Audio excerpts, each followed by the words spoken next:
Hi Scorpio, welcome to Higher Source Tarot for a tarot reading for all Scorpio, Sun, Moon, Rising, and Venus. Happy birthday to all of you as we enter into your sun sign, into your season. If this is your sun sign, I appreciate all that you've done for the channel. Everything from hitting that bell notification, hitting the like button, subscribing, all that does something to the YouTube algorithm. So that way YouTube will recommend the readings to people who are searching for them. So I definitely appreciate that.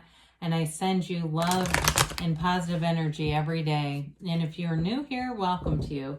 I post new readings every Friday, then again on Monday. So if a reading doesn't resonate, come back in a couple of days. You can watch a new reading. Fridays are always a general reading. Monday is a different style every week. There's a pick a card reading, there's a love reading. Those are the days too. Mondays are when I do a more in-depth Celtic cross style reading.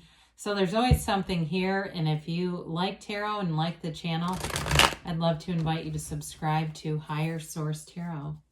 All right, what advice do you have for Scorpio? Sun, Moon, Rising, and Venus. What does Scorpio need to know, please, for the best and highest good of all concerned with Scorpio? All right, so we will begin with our tarot reading here, and then we'll have the Angel Answers Oracle card reading too. All right, you've got the Eight of Swords, the Magician, the Three of Wands, the Sun, Two of Swords, Ace of Swords, the Hanged Man, and the Nine of Wands. Well, I don't know why, but I started hearing Les Brown talking about if you have losers in your life, get rid of them. Don't know if you've ever heard him, but he's got a pretty remarkable story. I feel like the Two of Swords, Eight of Swords, it's related to somebody around you who's not doing too much. And, you know, that may be part of it. There's a lot of teachers, spiritual teachers that talk about similar things. They don't say it quite like Les, but they talk about, you know, Jack Canfield's another one that talks about paying attention to the 5 people you spend the most time with. If they're not traveling, if they're not doing anything creative or different, they may not be for you anymore. I do feel like there's a little bit of a caught in the middle thing there with them. However, you've got a beautiful energy. There's something new showing up here, and we have things like the Magician, the Sun, and the Hanged Man. You've definitely got, somebody's got a change of heart here, and it opens up a new door, a new beginning, a new chapter, and it's beautiful. This is gains, it's riches, it's like everything you wanted. And it's all really it is based on you. I suppose everything is. But there's something about a change happening here. So with the Eight of Swords, eights are about vibration, they're about movement. And I do feel like there's something here that's just not a match for you anymore. That's exactly how that came in. I think you're going to cut them free though, whatever it is. And it may feel like it's tied to a lot of people. It may be a group. I feel like you're going to move free of something, and it may be something you felt loyal to. So if it's not a particular person, maybe it's a business you've gone to for a long time and they just aren't able to deliver anymore. It could be one of those kinds of things. And for one of you, I think it is that. I forgot to set our timer, our skull timer. Not that it matters. I mean, time is, yeah, human concept, right? And we're not on a time frame. But anyway, the timer's going now. So with that, though, it may be one of those things where you have sort of a sense of guilt, like you feel like you need to in some way stay connected to whatever this is. But I just don't see it as a match, especially with the Magician here. Talk about big time transformation. You've got, you know, the energy that creates worlds is right at your fingertips. It's running through you. And I feel like, again, people don't take advantage of us. They match us, right? And so with this, nothing can fool you. Nothing fools the Magician. It's really making things happen. And you've got that infinity symbol, but it's an ancient Gnostic symbol that represents eternal life in the material world. So you've got his two-headed wand that symbolizes bringing heaven to earth. You're a channel, you're a conduit for this universe. And so you can have, do, or be anything. And I just don't see you deciding to play it small. So they're moving away from something that hasn't evolved, and that's okay because you're evolving. It is, though, a card of, fake it till you make it. You feel like you have it already. You've got every single tool and resource right at your disposal. It's all at this table. And so it's one of those things where you're kind of like right on the precipice. That's what I feel like it is. But with this too, you've got a lot of power. It's your own personal power. You may be really in this place too where you're attracting new people. It feels more like new friendships. I feel like if you're in a relationship, you both bring a lot to the table, or you're evolving together. If it's like a love relationship, and again, that feels like it's a match. I'd say if the thing you're cutting off is a love relationship, then there's somebody else that's coming in that brings more to the table. That's what they say. So the Three of Wands is a card of success, and it is a card of moving forward. You see progress in your life with this energy. You're seeing the path unfold around you, and you can't help but take a step right onto that path. There's nothing that's going to get you off of this. Wands are all about growth and enterprise. They're about directing your ideas, the right use of your will, but it's passion. It's like you can't stop yourself from being on this path and trajectory. So again, I do feel like even though you have ties to somebody here who's not on the same path, it's not going to stop you. So speaking of that, boy, does this keep coming up in this reading. It's like every time I pick up a new card, it's the same message.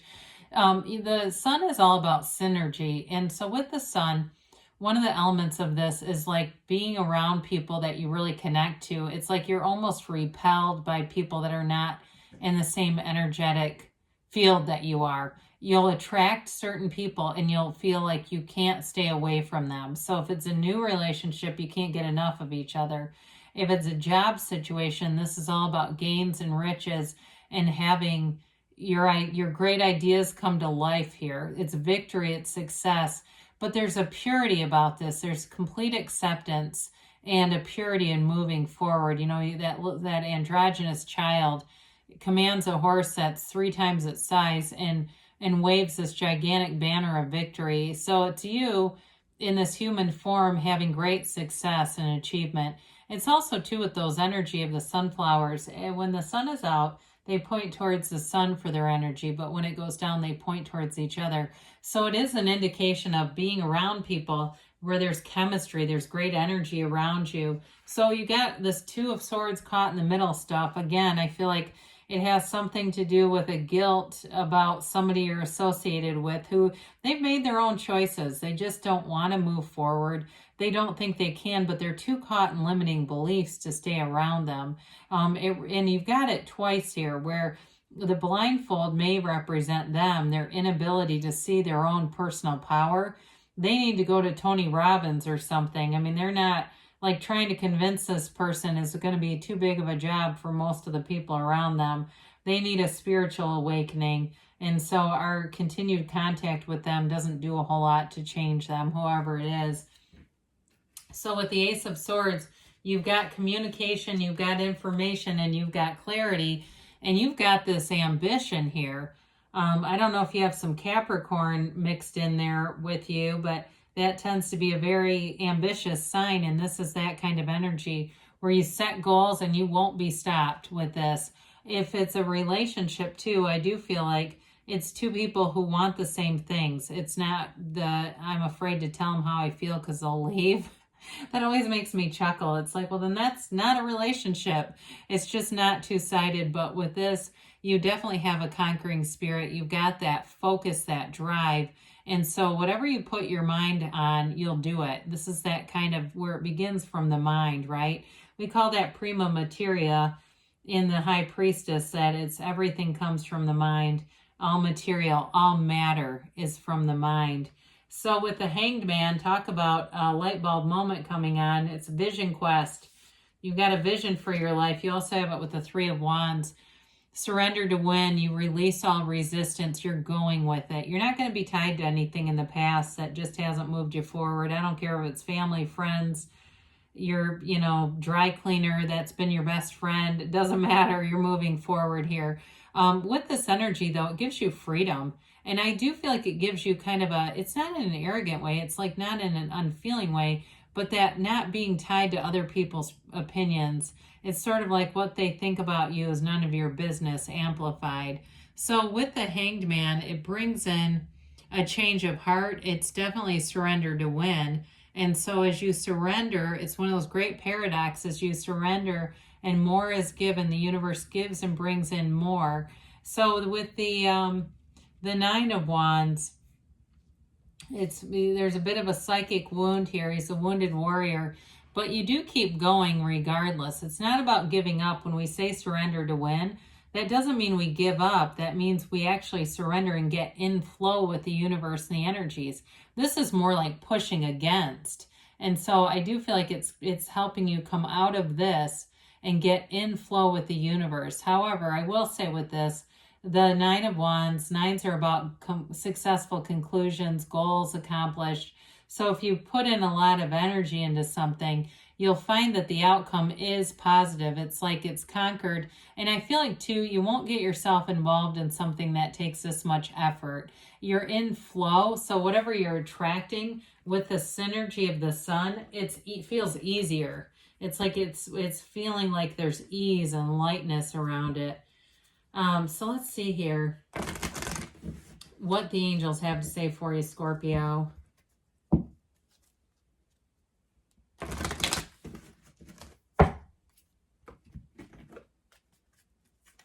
And any timeline for Scorpio.